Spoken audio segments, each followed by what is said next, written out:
Hi everyone, it's Chris Short again for the 5th workshop in this series of looking at how we can use different materials safely, recycling them, repurposing them, and take care of our environment as much as we can. So for this workshop we're going to be looking at how to design and create some soft sculptures. Last time we, in the 4th workshop, we actually sort of did some creative toys, and I've got a few of them here. The one that I started finished off. This one was one that I created before, very simple ones, and this is a tiny little version, and this was the one I started last time. And they're really quite fun. So it's a form of soft sculpture. And if you didn't get a chance to catch the 4th workshop, then feel free to go and see how you can put these together along with some of the actual weaving. So, but today we're going to be creating some other kinds of soft sculptures. And yeah, and it's quite a challenge. But I'm going to start with a book to get us going. And it's called Bear, and it's by Jez Alborough. And it's a very simple book, but it's really quite fun. So let me read that to you first to get started. Bear, and it's illustrated and written by Jez Alborough, and it was made for Jenny. It's always rather nice when you see a book that's actually made for someone.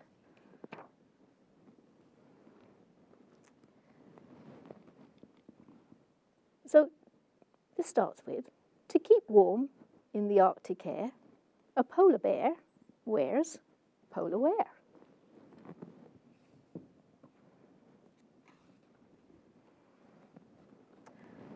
On his back, a polar suit, and on his foot, I think you can guess,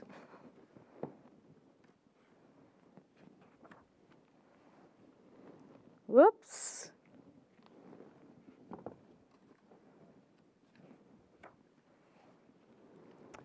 a polar boot.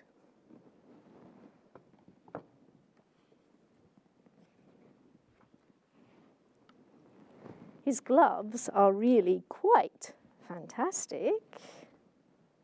Can you think of a rhyming word that would rhyme with fantastic? Attached to him by pink elastic. His socks he changes once a week. No wonder all his tootsies reek.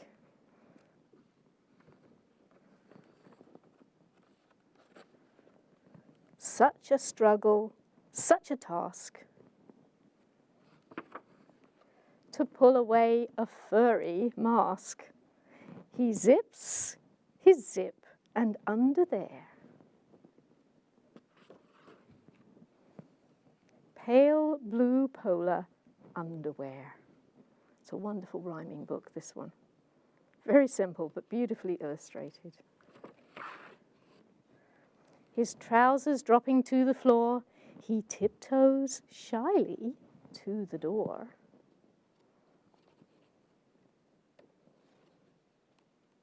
Pages are getting stuck.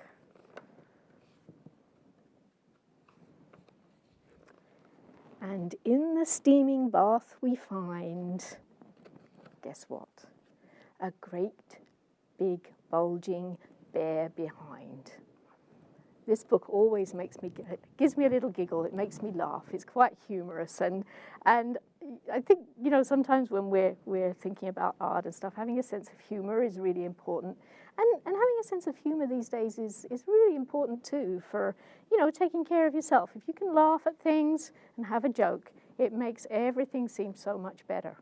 So let's see what we can do to have some fun and enjoy ourselves making some soft sculptures. And I started off with the bear because we're going to start off with some bears. So let me put bear over there. And I'm just going to show you how I sort of came up with this bear design. It's not quite the same as the one that Jez drew, but I had this idea for a bear. And I've got lots of them here. You can see, like, they're all, a whole bunch of them. And they're all made from T-shirts, old T-shirts. and old buttons and old wool, all kinds of things that normally get thrown away. So yeah, anyway, I started off with the idea of, okay, a bear. What kind of a bear can I make? You know, what kind of shape is a bear? And of course, they come in all shapes and sizes. So you can draw your own bear and make your own design. When you're creating a design, keeping it quite so that you haven't got any sharp edges is a really good idea when you're working with fabric. So this was my first like little bear design here. And I also had a fish that I thought of. And then I got really creative and thought, okay, I'm going to make some little bear outfits. So I've got a pattern for those. And this was the creative comfort toy, which is just a circle for these ones. And then I've got a frog design as well. So you can design your own creature. It doesn't have to be realistic like a bear or a frog or a fish. It can be anything you like, really. But yeah, get creative and see what you can make for your own design.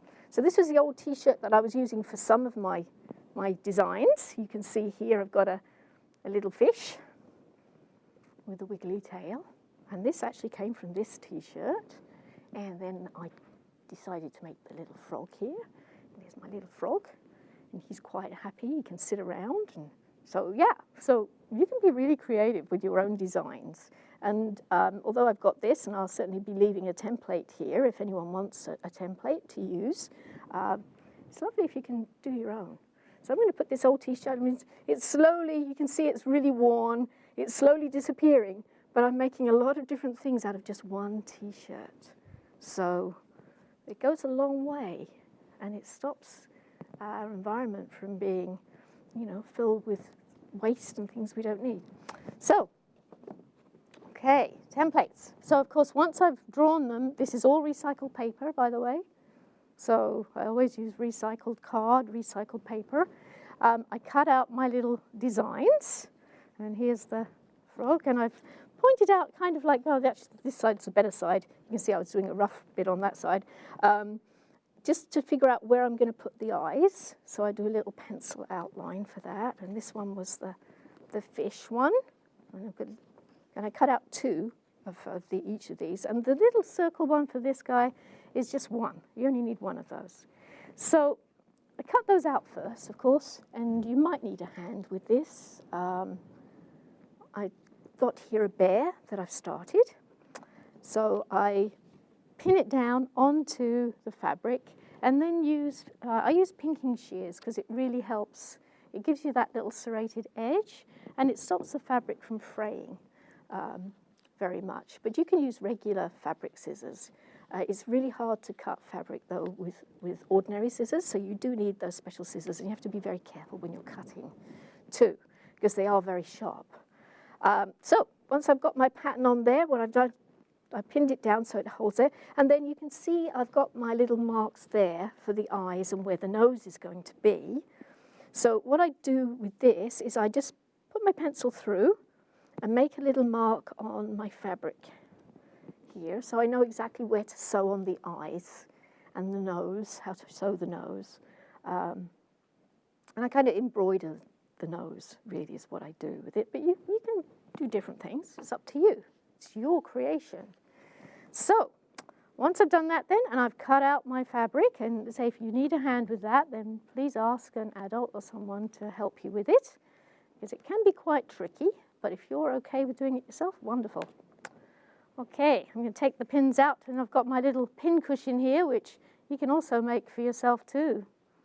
This is just a little one actually from the store, but you can make your own in a little butterfly shape, which, yeah. So another idea of something that you can do and very useful for putting your pins and tacks and things on. So now, I did start, you can put my pattern at the side there. I did start, just to save time, sewing on one of the eyes here. And I thought this little bear might be sort of a bit more like a robot bear. And I found these old second-hand kind of metallic buttons for eyes. So I thought, oh, that might be kind of cool. So when you do the bear, I've got one for the back and one for the front that I'm going to sew together. And how to sew on a button?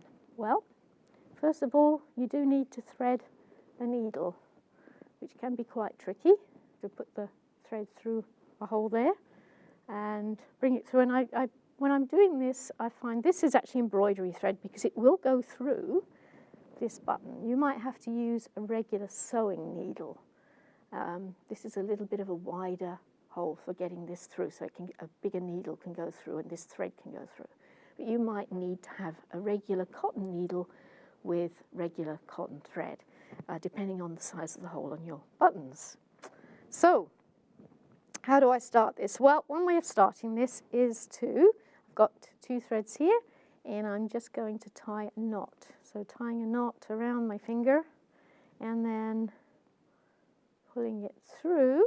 If you can see that, so I've tied a knot around my finger like that, 1 loop round, and then I pull it, so loop this little bit underneath, and then pull it so that it makes a tiny little knot at the end. And that kind of helps.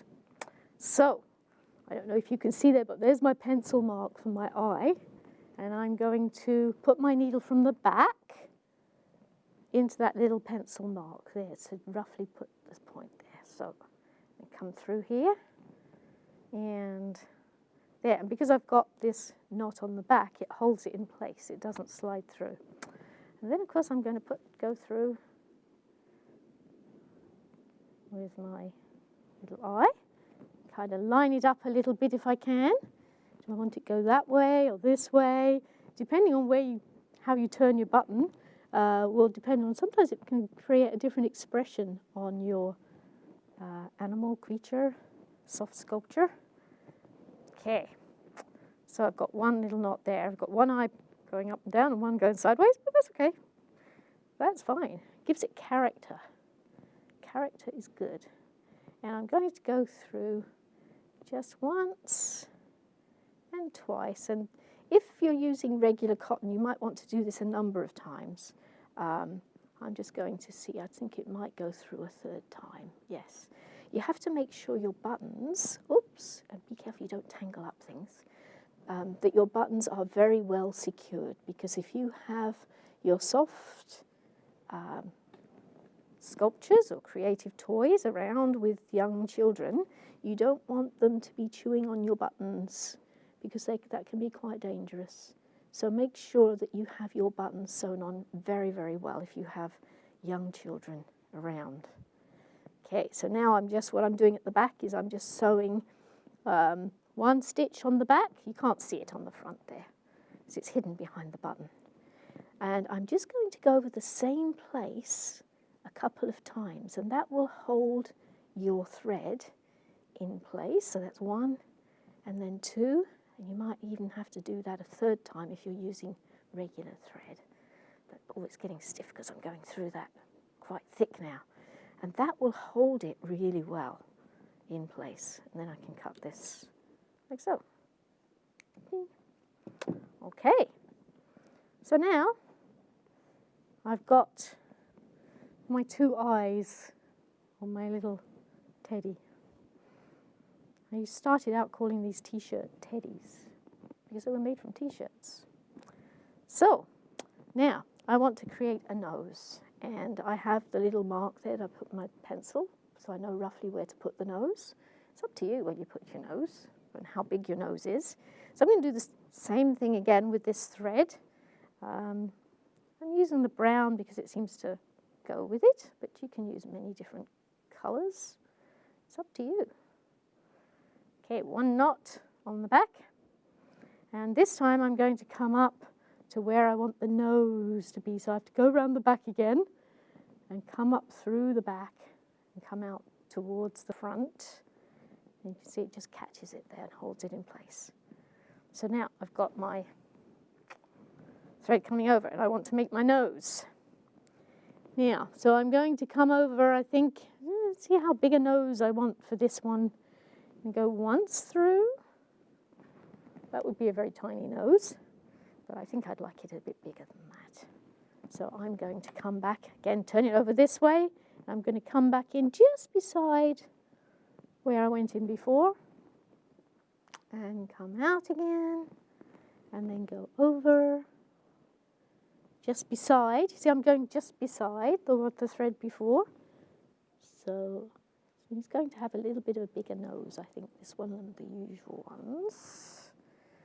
So, and then flatten it out. Oh, no, it's not too big. See, it's still looking quite small, isn't it? So now, and then I've got to come from the back again. And I'm going to go beside, just not exactly in the same spot, but a little bit beside. And then come out, and over, and back in again on that side. So you can see, it's slowly getting bigger, getting a bigger nose.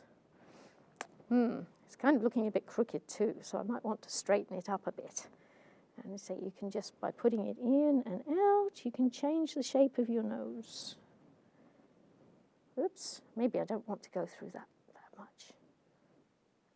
I find it easier, so you have to be careful you don't poke your finger, but sometimes I find it easier to go from the back and just sort of see where the needle comes out. But you have to be very careful you don't poke yourself when you do that. So I'll go around here like this, and I think I want it to be a bit wider on that part, so I'm going to go over that side and go back through. So I've got a little bit of a sideways nose. Hey, that's okay. Now, how am I going to do the mouth part? Well, what I do for that is, so I'm at the back here with my needle, and I'm going to show you from the front. I'm going to bring my needle just to the bottom of the nose. You see that there? Just at the bottom of the nose. Okay, it's kind of come out. And then pull it through. And then I'm going to make a little stitch that goes down about 1/2 centimetre, I think, something like that. It's up to you how big you want to have it, really. So now I've got a stitch that's going just down like that. Okay. And then I want to make the mouth part. So, and you can make a mouth that kind of frowns. A lot of these bears are doing like a frowning bit, or you can do a smiling one with the mouth goes up. It depends on the expression you want to put on your bear or your creature. I might try to make this one look a little bit happy, and I'm going to, so to do that, I want to have my stitch. I'm going to come up from the back. I'm going to have it going up rather than down. So let me just pull this through. There we go. So there's one stitch there, and then I'm going to go to the bottom of that one, and then through, like so.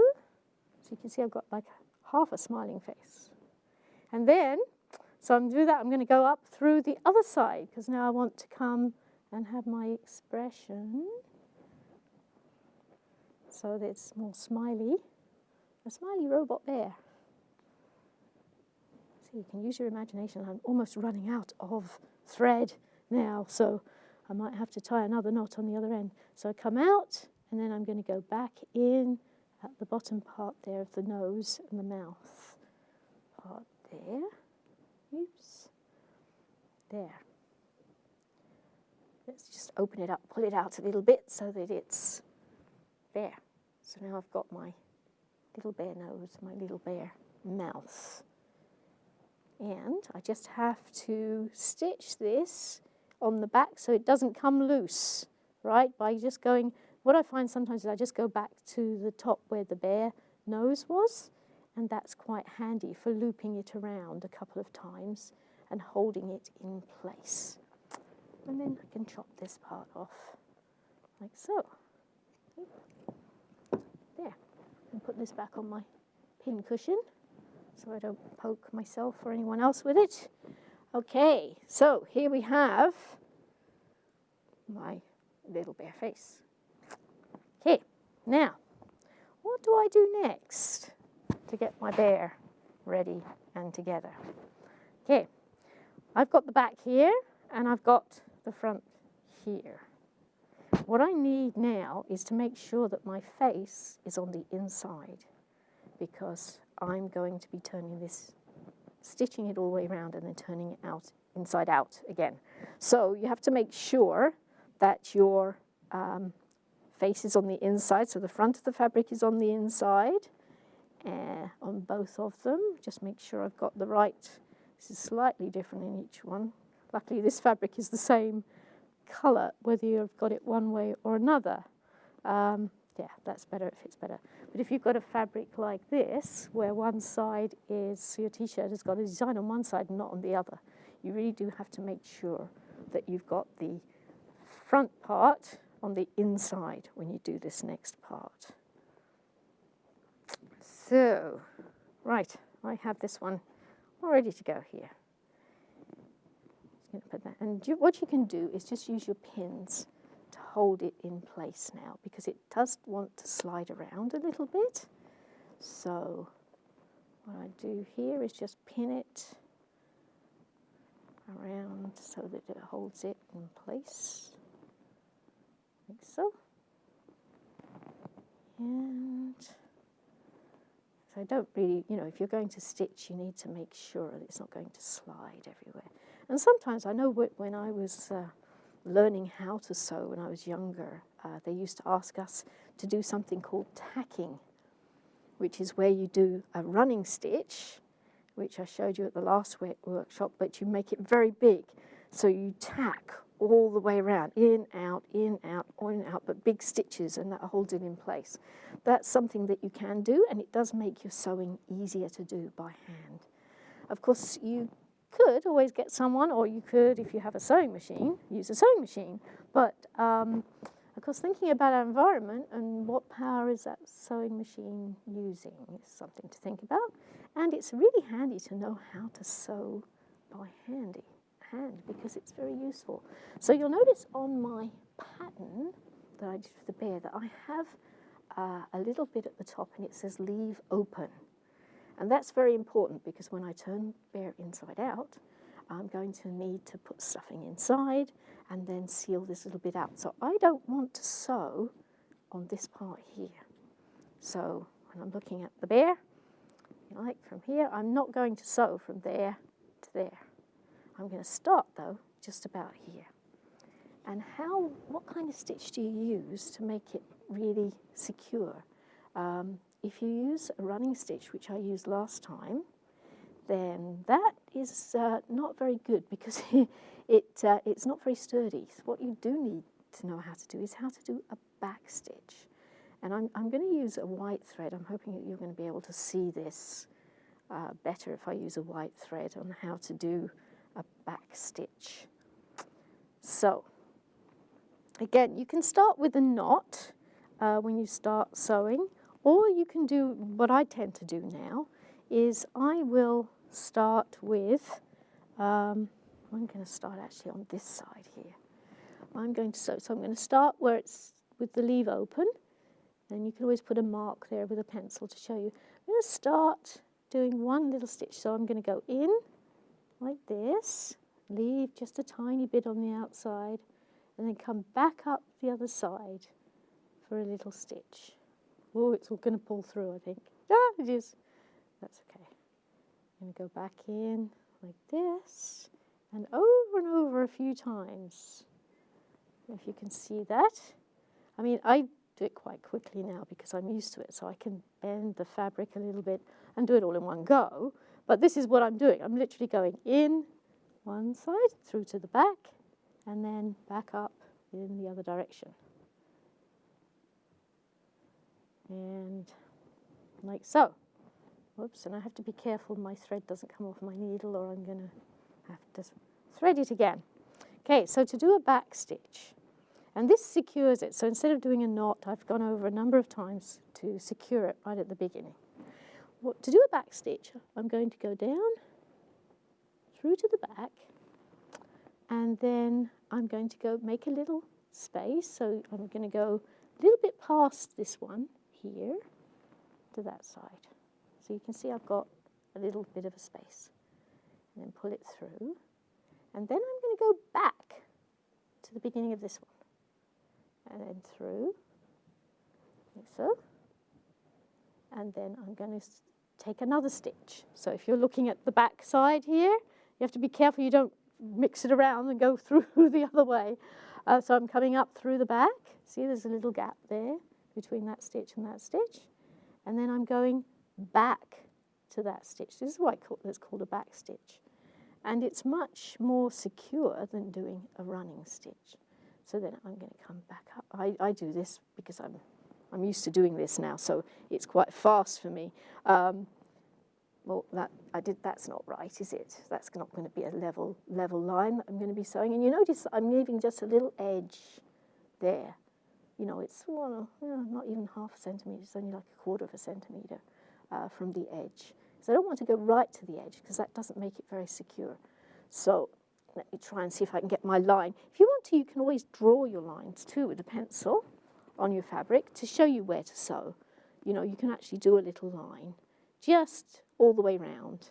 It's a bit hard with this one. It doesn't want to show very well and the fabric's quite dark. But you can always, that always helps when you're coming to sewing so that you can actually follow the line around. So we just go around here, out this way, and then back again. And I now, because I've been doing this for quite some time, can do this quite quickly in the sense if I just keep going back and through. And once you get the hang of this, you'll be able to do exactly the same thing very quickly. And say sewing is something that is a very handy skill to have. And I remember when I was younger, you know, people used to say, well, that's women's work. And I really have a problem with that because I think that it's a really good idea for everyone to be able to know how to sew. And, you know, if you have something that needs repaired, it shouldn't just be women, it should be anyone who can actually know how to do something. It's like, you know, learning how to chop wood or how to fix a car or, you know, how to do many, many different things. I think it shouldn't depend on whether you're a woman or a man or old or young or a boy or a girl or where you come from. If it's something you're interested in doing and you want to learn how to do it and it's useful, then why not? You know, you really don't want to you know, sort of limit what people can do. It's really up to them. So I'm just still going through, as you can see. Sometimes when I'm sewing, I'm thinking about things. And, you know, another thing I've come across too in the past is that, you know, like, what's it? Little girls are supposed to be able to play with soft toys and boys aren't. And I have a problem with that too, because why should it just be for girls to play with soft toys? Why not boys? You know, why should we be limited? And I have a bit of a problem, I guess, you know, with stereotypes of any kind, really, that, you know, it's like colours. Sometimes, you know, I've heard things like, well, you know, girls like pink. Well, I always liked blue. You can kind of tell, really, because I've got a blue bear and a blue shirt. My favourite colour is blue. I've never been fond of pink. So I think it's kind of, we have to be very careful that we don't make judgments about what people like and what they don't like. And if you're making a gift for someone, it's very important to don't assume that you know what they might like just because of their age or their gender or their culture, where they come from.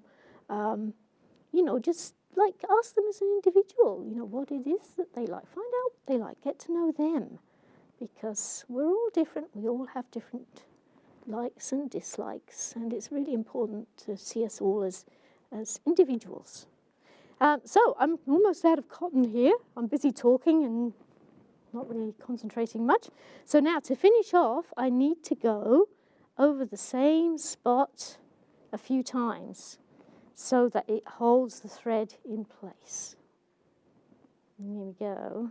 1, 2, and so I don't know if I can get a third one. Oh, no, my thread came off. But if you secure it a few times, see over the same place, it holds it in place. And then you can thread your needle with some more cotton and keep sewing all the way around. So I'm going to just trim that little piece off so it doesn't hang on. Put my needle in here. And then I've got my little tub here of little fabric straps and stuffing scraps, and it's all second-hand stuff. So I put all my threads in my little tub because it comes in really handy later on. So now, you're not going to watch me sew the rest of this bear around because it's going to take a long time. So you need to have patience, but it's great for you know, say thinking about things, and it's very rewarding to make something by hand. And I know that if you make a gift for someone and you've made it by hand, then they would really appreciate something like that. I know I always do. So, okay, so this one started. I'm going to finish this one later. I'll put that one there. And this is one that I actually did sew all the way around. You can't see it very well because I actually used the green stitch, the green thread all the way around, and I used tiny little stitches for this one because it made it really secure. So this is my little teddy, and how do you now finish this off? Well, you need to get your teddy and turn it inside out, which is what I'm going to do here. I'm going to turn it, and you can see this one's got red eyes and a red nose and a red mouth. You can make them any colour you like. It's wonderful. Use your imagination. Choose the colours that you want, or the colours that you'd like to make for someone and what they would like. Okay, let's have a look here. You can see I'm just pulling now.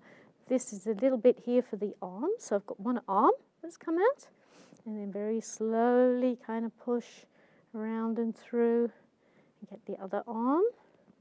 And you can just put your finger in, and there we go. That's another little arm appearing, slowly. And then you can pull, just keep pulling down and pull through one leg. There we go. That one there. And it's like magic. Almost got like a little finger puppet happening. Which, of course, is something you might want to do. Yeah, you've got to have fun. You've got to enjoy things. Have a sense of humour. It's very important. Okay, so now, as you can see, I've got this rather flimsy bear, which obviously needs some stuffing. Now, I could use my tub of stuffing bits if you want a bear that's very full, like, you know, this fish has got more stuffing in, so it's fuller. I like these bears more sort of flimsy myself, but it is up to you. Whoops, this guy's fallen out.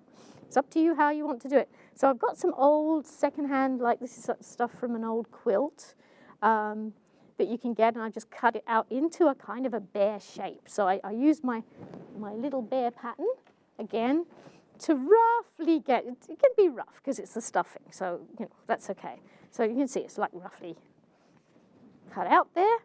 And what I'm going to do now, because this can fold up, and you can stuff it small or you can do it like this. I'm folding it up in half there and just putting it through the top. And this bit does get a bit tricky if you use just one piece like I'm doing. But if you use smaller pieces and put them in one at a time, like a little bit for the legs and a little bit for the body and a little bit for the arms, it makes it a bit easier. But I'm trying to get this one as one piece, which is always a little bit of a challenge because I have to find the legs and push them down to the end. And I've got some little arms here too that I want to get in there. So here we go, one arm there. And I want to get another arm up there. It's really quite, it's a little bit of a battle with stuffing. I say it is easier with smaller pieces. But there we go. And then I've got one, I want to flatten this out a little bit so that I've got it again going up into the ears on each side. And it's hopefully going to cooperate there. There we go. Okay, so look, it's quite wide here there, isn't it? I'm going to show you what I do with that to make it more bear-like. So now I need to sew the top part up.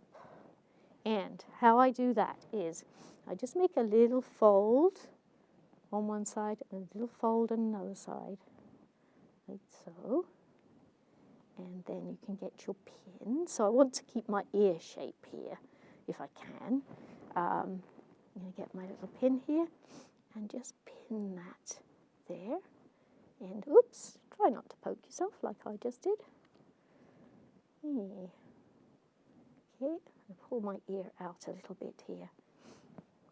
So, yep, and then I'm going to put this pin here. So it's going to hold it in place for me. But I do need to sew that little top part up. And I'm going to use a colour that's close, because I mean, it's up to you. You can actually use a bright colour if you want, but I'm going to use something that's quite close in colour. So I've got a needle threaded here with some green, and I'm going to do this now. Is you can start with a knot if you like, or you can do it the way I do it, which tends to just catch one side and then the other side, like so. So it's just a little stitch, and pull it through so that it comes quite loose. And then I'm going to go over the same spot. So I'm going to go like a loop. It's like a little loop. Round 1, 2, and 3, so that it's secure and doesn't slide out. You can see it's not sliding through.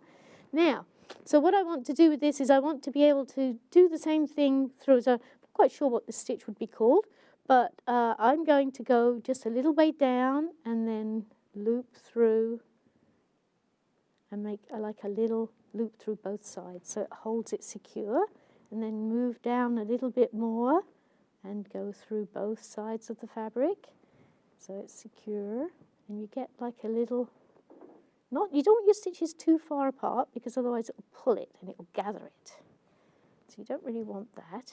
So fairly close with your stitches, and it will just hold it in place there. 1, and yeah. So yes, I hope you will have fun and take on this challenge of making something for yourself or something for someone else, because people love to get special gifts like this. And the nice thing about these, of course, is that they are very, very soft and comforting too. They're nice to hold and they're fun to play with. And you can make up some fun stories too, like Jez Alborough there with the bear. You could do with a little funny story and, use rhyming words, to give it that extra little fun, quick kick. And that would be so nice for some of the younger. If you've got younger people in your family or friends that are younger, they might really enjoy you actually making a little book that accompanies your soft sculpture that you make.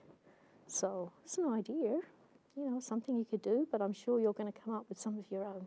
So I'm nearly at the end here, and then when I get to the end, which is, where the other part is, I'm going fairly fast here because I'm sure you don't want to be watching me sewing all day. Okay, so when I get to the end, I'm going to do the same thing I did at the beginning. I'm going to go over the same spot a number of times, about 3 or 4 times, just to make sure that it's secure.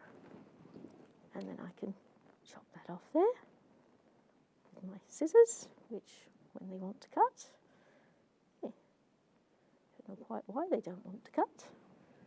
There we go, that way, that's better. Okay, I'll put my needle there, and now I can take out my pin. Okay, so now I have my bear, but you can see he's got rather a wide neck. So what I found, which is rather handy, is, I'm going to get the right one again, is to actually gather the front of the bear.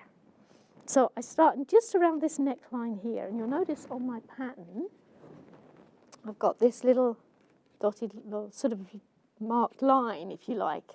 It's not really dotted, but it's like a little marked line. And that's where I'd like you to gather. And we're only going to gather for these ones just at the front, not through the whole thing.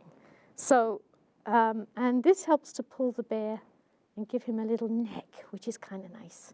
So again, I start at the end here, and you can start with a knot if you like, or you can just go over the same stitch a few times. So I'm going to loop around 1, 2, 3. And say the more you practice this, the easier it gets. So I've got that nice and secure now. It's not pulling through. And now what I'm going to do is I'm going to follow that. If you look at my pattern, I'm going to follow that line with a running stitch, the one that goes in, out, in, out, in, out. So it's not going to be a back stitch this time, because a back stitch holds it flat and straight.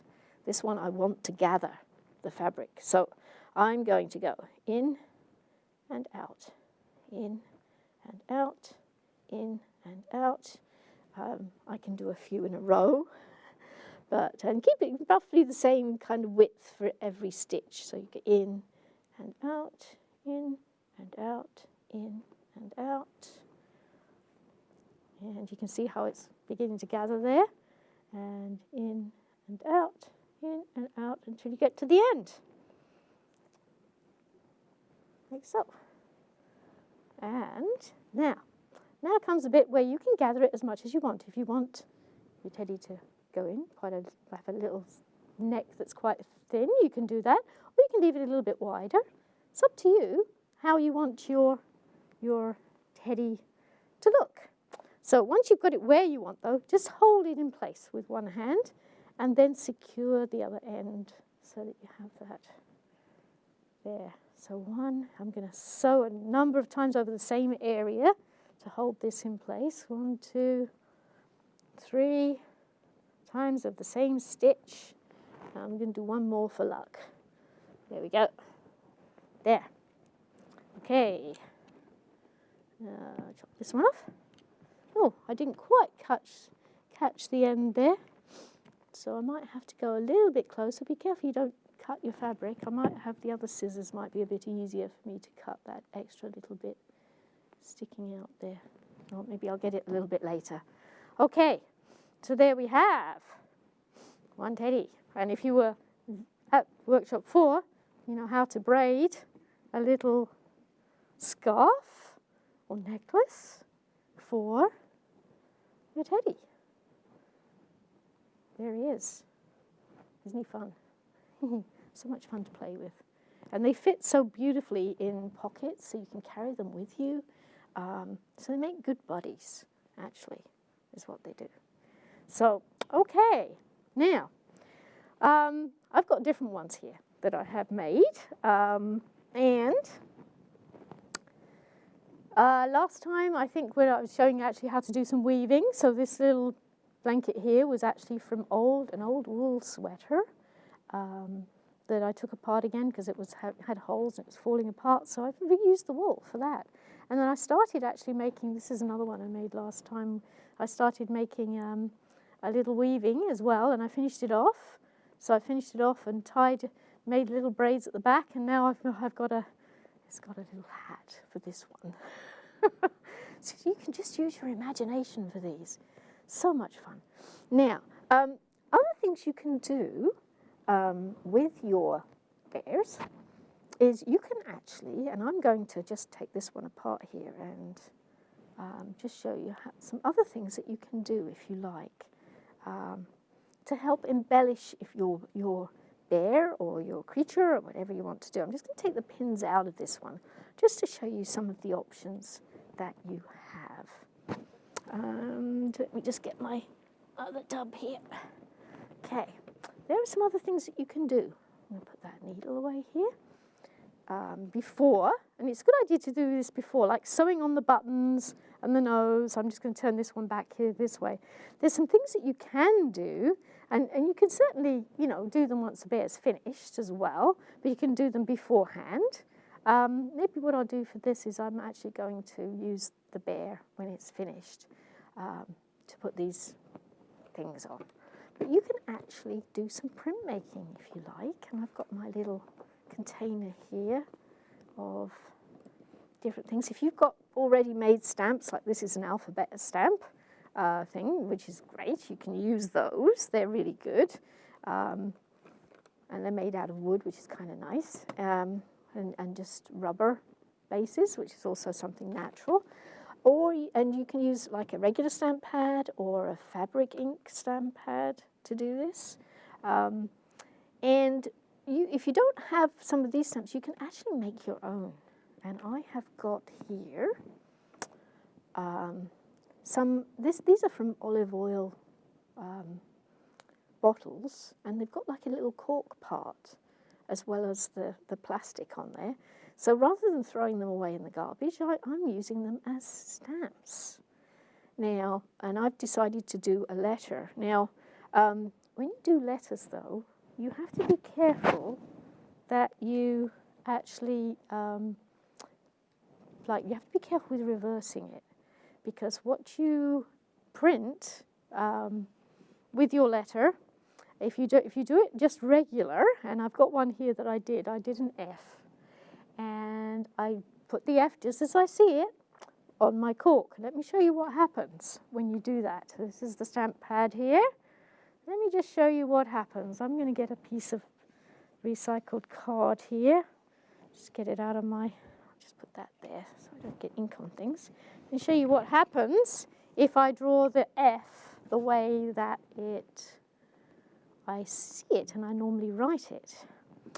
This is what happens. I don't know if you can see that. Press it a bit hard. Doesn't come out right, does it? So, how to deal with that if you're going to do letters is to get yourself a piece of paper, and preferably something you can see through. Let me see, I'm going to use this little pattern here piece. And if I'm going to do, say, an F, I can write an F, and put this with my pen, like this. Right? So this is an F. Now I can see through this piece of paper here, and I can see what it looks like when it's reversed. And when I'm looking through that piece of paper, this is what it looks like in reverse. It looks like that. So what I have to put on my cork is this. And then when I stamp it, it will come out the right way. So that's what I did here, is I got my cork. And cork is wonderful because it's very soft. So you can take your pen and just do a series of, first of all, I do a series of little holes like this, all the way along where the F is that you want to do, or whatever letter that you're doing. Some letters you don't have to worry about reversing because they come out the same way no matter what. But other letters like F, S, B, and some of those other ones, they all need you to do the reverse if you're going to have them come out the right way. So, okay. So now I've got my F in reverse, and let's see how it turns out. And of course you can practice with this on a piece of recycled paper, and just make sure I've got it very well inked. Okay, let's see. Give it a good stamp there. I've got my F. And what I found too, if you're going to work with fabric, is first of all to have some scraps of fabric before you start putting things on bears. Use a scrap of fabric to test what it is that you're doing with it. Okay. And although, like the stamp pad is not, I mean, I keep it and I make it last for as long as possible. Sometimes as artists we do have to use some materials that, are not necessarily environmentally sound, but there. But, we try to limit how much we use of those. Here we go. There's my F. So I kind of like that. And I think maybe this little bear is going to be called, F. What could that be for? Maybe it would be Fred. I'm going to have an F for Fred. I'll just make sure I line it up the way I want, though. Do a little test. Is that the right way around? Oh, not quite. Oh, yeah, that's looking pretty good. Okay.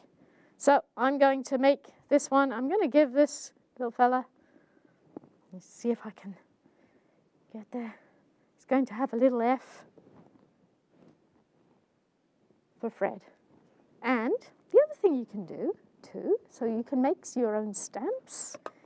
It's a form of printmaking called relief printmaking, so you can actually do that. So I've got my little F. And some of these I've actually, I can't remember, I've got one here. Yeah, this one I've called a T-shirt Teddy, and I use some of these stamps on the back. So, you can put different words, different messages. If you're going to give them as gifts, it's lovely to have things like that. You can just say, have fun with this. Okay, so the other thing I can do is use fabric markers on your fabric. Again, test and see, make sure that the fabric markers aren't going to run.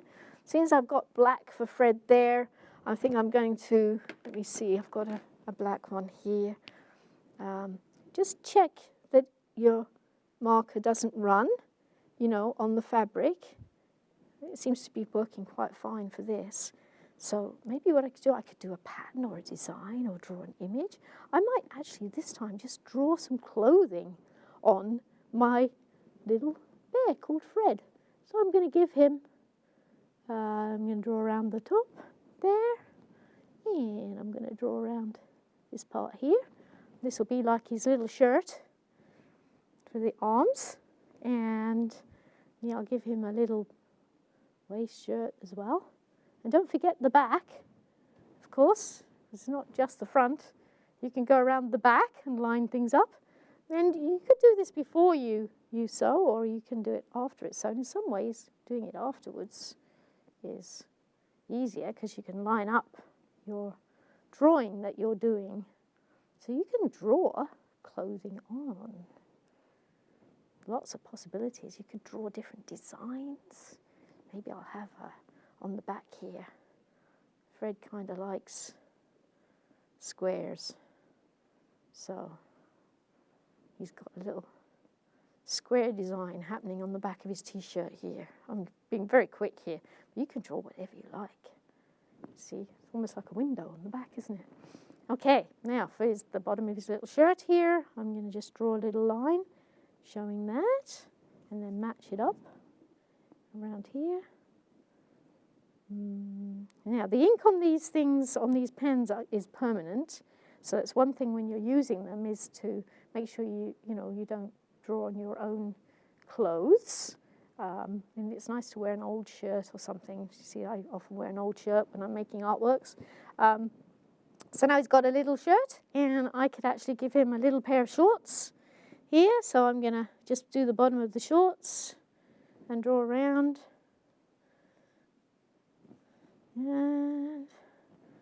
And come around the back again as well. Let's see if I lined that up properly. Oh yeah, that's not bad. Okay, and around here. Oops, there we go. So now, I'm going to put this back on so it doesn't get ink over everything. Okay, so now I've got Fred,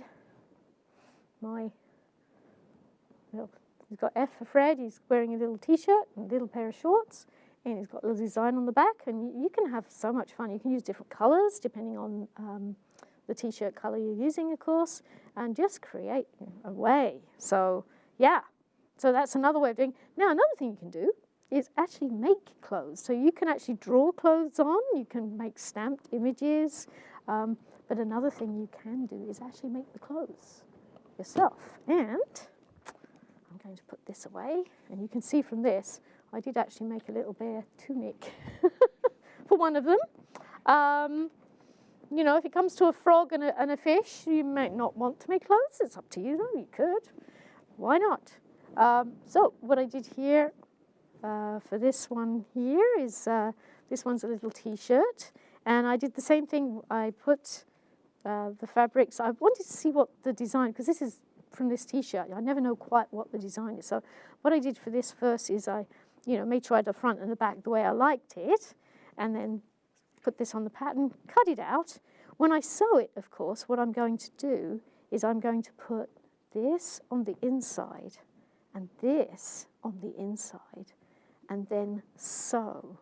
And you'll notice on my little pattern here that I've just got the little sewing lines just on the corners. There, there, there, and there.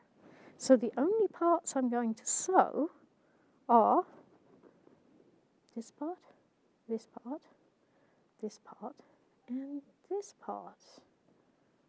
Right?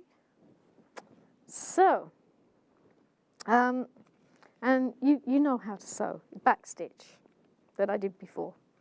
So you can use that. And I've got here a little pair of shorts as well. And this one was for a pattern for a tunic. So one of these bears has, this one here has the tunic that I did. So this was the pattern for the tunic, and I just used the bear itself to get the basic outline, right, for my pattern. So it's easy to do. You can use the original pattern to get it there. And this one's got one of the little ties on. And I've left, because I used my pinking shears, you can see I've just left that edge open. I didn't need to sew it around or anything. And it looks quite cool, you know. I think, anyway, it looks kind of cool. And this one here, I actually used the bottom of the T-shirt because it still was in pretty good condition. So it was already stitched and everything for the bottom. And I made a top and a bottom. And this time I kind of just tucked under the sleeves a little bit, tucked them under. And you can, if you like, sew them so it makes a cleaner edge. It's up to you. But this one's got a little pair of shorts and a T-shirt and a neck piece with it. So you can see where you can have so much fun making some of these. And you can make them actually for, you know, for others, depending on the colours that they like, depending on, you know, their preferences. Always, figure out what someone really likes for something. Really important. So, and they're all made from, this is all recycled material. So how can you, like when I'm thinking about this, it's kind of nice, you can make these for yourself and you can share them with everyone, but thinking about too, you know, it's important for people to get that message about recycling and everything. So what kinds of things could you actually do? What kind of advertising or promotion could you do for encouraging people to recycle materials, to make things out of old things? You know, like what kinds of things could you do? Something for you to think about. You know, I mean, you could certainly make a story like Jez, and a bit of humour is good. Sometimes you see people promoting environmental ideas with using celebrities, of course. You know, that's another way of getting the idea across. Keeping things factual, though, is really important if you're talking about the environment. There's too much misinformation out there right now. So making sure you have lots of good information from good sources, from the scientists, of the evidence that's there. So when you're informing people about things, you're telling them, you know, what is accurate information.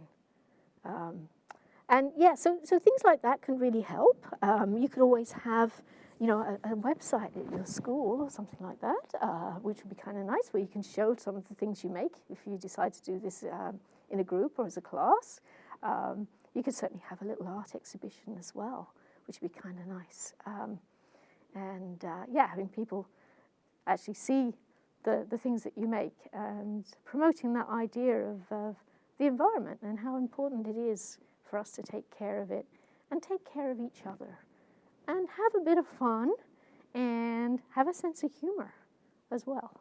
Okay, really helps. Anyway, thank you very much. I look forward to the last workshop coming up, number 6, next time.